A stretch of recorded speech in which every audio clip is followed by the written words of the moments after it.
Fair or foul? We're not talking baseball, but rather political hardball. House Republicans are blasting negative ads sent by House Democrats. Well, this began right after last week's fight over a bill to move Pennsylvania's primary election. That bill failed.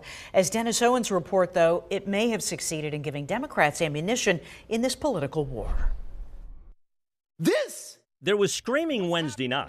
What happened tonight on this floor is an insult. Which gave way to singing Thursday morning. Democrats are here on their feet passing. And then an election reform bill loaded with unpalatable amendments for both sides that went down to defeat by a whopping... The yeas are 26, the nays are 177. A weird chapter that Republicans say began making sense to them come Friday.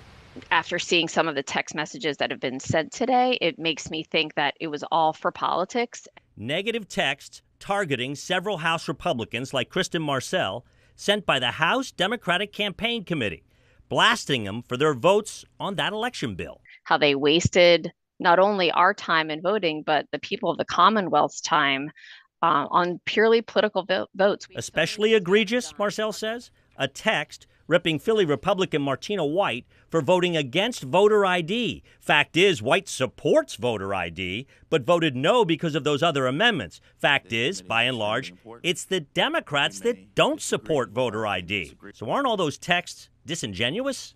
These attacks and these messages that get out are always disingenuous. Nick Piscitano is vice chair of the PAHDCC, which sent those texts.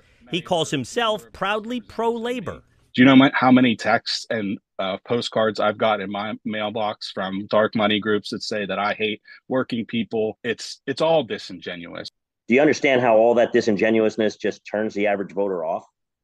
Yes, it's toxic to our whole system of government, and it's awful. But he adds it takes two to tango, and Republicans are pretty skilled on that dance floor. We're not going to unilaterally disarm and let the Republicans and their right-wing allies, be disingenuous about us without us punching back. But Marcel wonders, with all those punches, isn't everyone getting a black eye? This is one of the reasons why people don't like politics, and it's really a shame. As for moving the Pennsylvania primary, the House did pass a clean bill, moving it to April 2nd from April 23rd. It now sits in the Senate. Unclear, however, its future. In Harrisburg, Dennis Owens, ABC 27 News. Thanks to Dennis.